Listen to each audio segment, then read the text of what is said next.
fluidos. Definamos lo que es un fluido. Si un fluido es todo cuerpo que puede desplazarse fácilmente, cambiando de forma bajo la acción de fuerzas pequeñas. Por esta razón, el término fluido incluye tanto líquidos como gases, ¿sí? Entonces, cuando hablamos de fluidos, hacemos referencia a tanto aquellos líquidos como gases que me permiten fluir, que se permiten expandir. Es por esto que nosotros vemos normalmente que los líquidos como fluido que me permiten que permiten trasladarse la materia como tal, casi siempre los fluidos líquidos se encuentran en recipientes, y en estos recipientes estos fluidos adoptan la forma del recipiente, ¿sí? No tienen una forma definida, sino simplemente adoptan la forma del recipiente que los contiene. A diferencia de los gases, que como fluido normalmente tienden a ¿qué? A expandirse dentro del recipiente, tienden a ocupar todo el espacio del recipiente, por más, digamos, poco que haya del gas o del fluido del gas como tal. Ese tiende a esparcirse en todo el recipiente. ¿Listo? Entonces ya sabemos que estos gases no tienen una forma definida tampoco, al igual que los líquidos, pero tienden a llenar todo el recipiente que los contiene, ¿no? A diferencia de, digamos, teniendo en cuenta la materia, ustedes saben que los sólidos sí tienen una forma definida y tienen una estructura definida. ¿Por qué? Porque las partículas están más, digamos, compactas, ¿sí? Entonces no podríamos decir que los sólidos como tal sean un tipo de fluido, porque no me permiten, porque su materia está más compacta, entonces no me permite desplazamiento de la materia. ¿En qué ramas de la mecánica se dividen los fluidos? En la hidroestática. ¿Qué es la hidroestática? Es una parte de la mecánica que me permite estudiar los fluidos en reposo o en equilibrio, ¿sí? Que es la parte que vamos a estudiar inicialmente, la hidroestática. La otra rama de la mecánica de fluidos es la hidrodinámica, que es una parte de la mecánica que me permite estudiar ¿qué? Los fluidos en movimiento, ya no cuando están en reposo, sino cuando se encuentran en movimiento, ¿sí? Otra rama de la mecánica de fluidos es la neumática, que es una particularización de la hidroestática y la hidrodinámica, pero enfocada hacia los gases. O sea, todo su estudio se realiza con respecto a los gases, ¿sí? Y la hidráulica, que viene siendo ¿qué? Un estudio de las tres ramas anteriores, o sea, de la hidroestática, hidrodinámica y de la neumática, pero aplicado a, digamos, a todo lo que tiene que ver con actividades industriales. A eso hace referencia la hidráulica, ¿sí? Entonces, a lo que tiene que ver con máquinas hidráulicas, por decirlo así, ¿no? Bueno, cuando yo me remonto digamos, al tema de la mecánica de fluidos, debo interpretar algunos conceptos que ustedes ya vienen manejando o que han manejado en algunas ocasiones, sobre todo en el área de biología, en el área de ciencias naturales, como el concepto de densidad. Incluso a veces en matemáticas también se maneja ese concepto. ¿Cómo se define la densidad? Se define como la relación existente entre la masa y su volumen, ¿sí? La densidad de un cuerpo está dado por su masa y el volumen que este cuerpo ocupe. Supóngase una chocolatina, ¿sí? Si yo la parto en dos, ya su densidad se me varía porque cambia su masa, pero también cambia su volumen, ¿sí? Entonces, dependiendo de la masa y el volumen, de eso depende la densidad de los cuerpos. Otro concepto es el peso específico. El peso específico se define como la relación existente entre el peso del cuerpo y su volumen, ¿sí? El peso del cuerpo y su volumen me permite identificar el peso específico. ¿Esto es una al revés? Esta es una D y esto es una V, sino para diferenciarlo de velocidad se hace como con una rayita por debajo para definir que es un volumen. ¿Listo? Ok. Y un concepto importante es la presión. Y la presión también es la razón existente, se define como la razón existente entre una fuerza sobre un área de presión. La presión depende básicamente de esa área, más que de la fuerza, ¿sí? La fuerza puede permanecer, pero varía de acuerdo al área. Demos unos ejemplos de presión.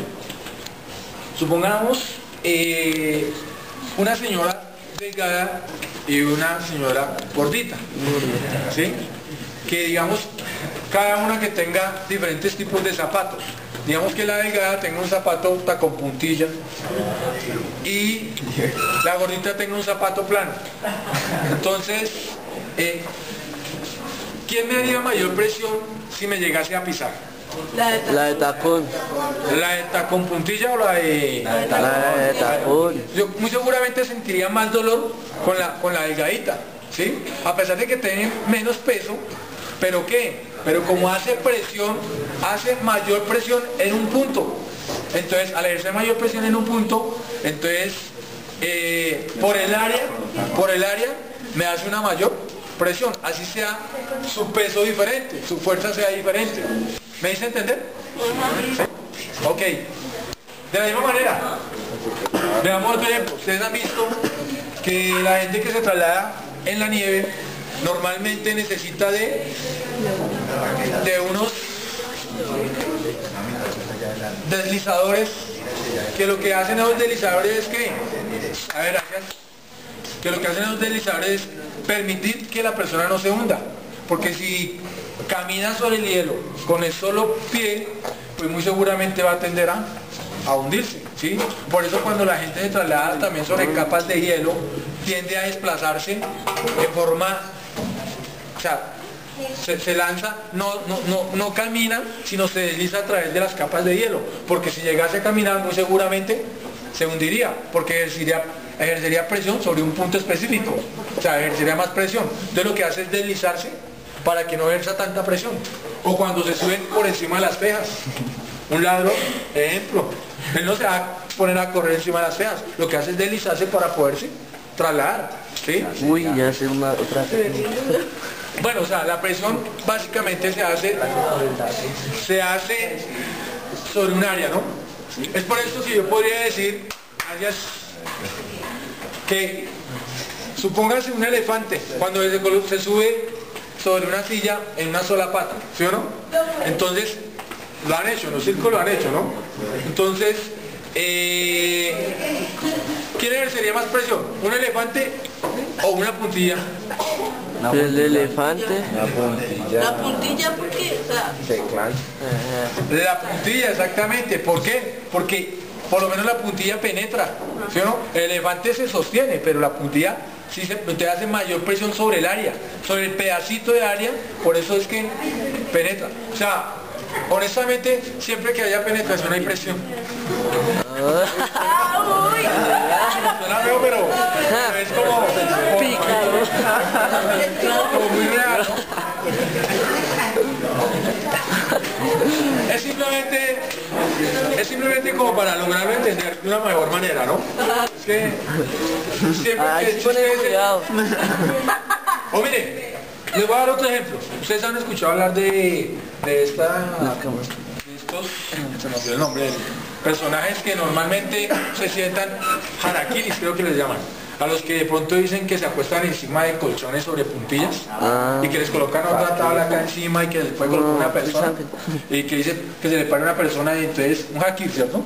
Se le para una persona y bueno, el cuento es, díganle que se lo haga con una sola puntilla, verá que no lo van a hacer, ¿sí o no? Porque ahí se va a tierra. O sea, lo que hacen es que esa es la física que necesitamos. Sí, una sola puntilla y por ahí sentado. Complicado. Entonces, miren, el cuento es el siguiente.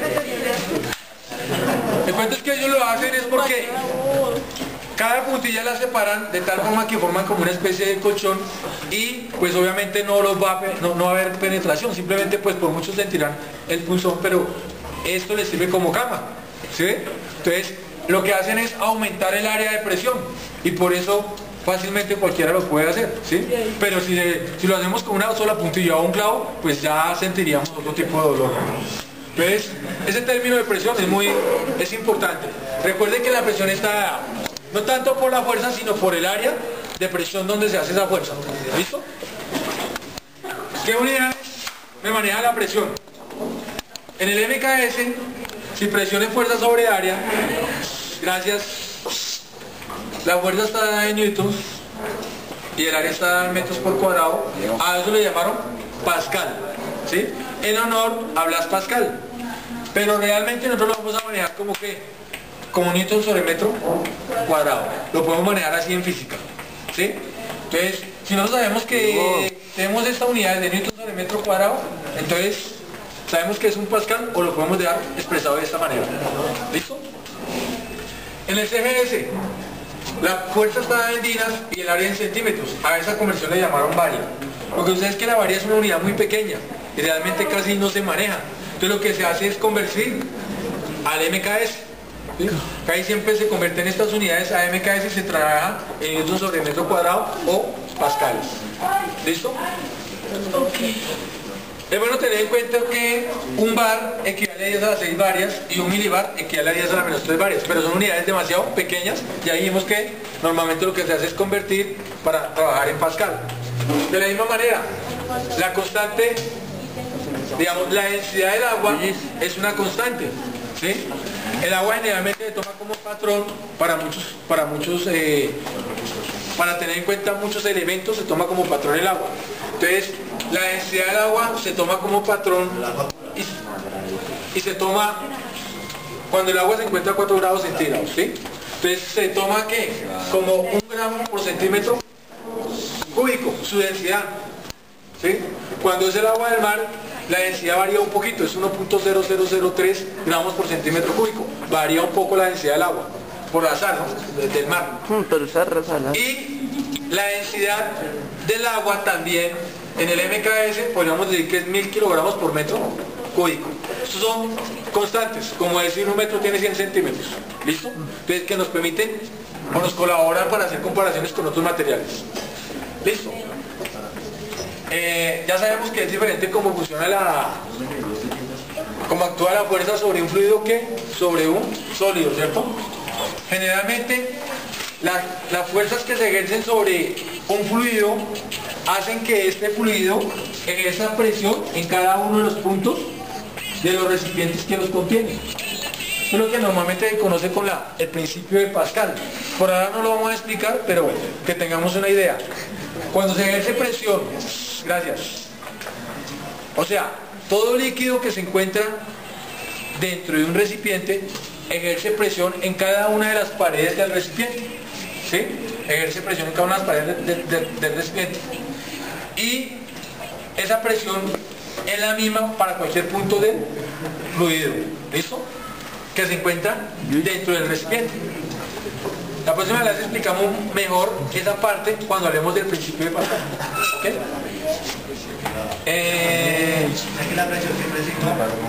La presión dentro de un fluido siempre va a ser la misma, ¿sí?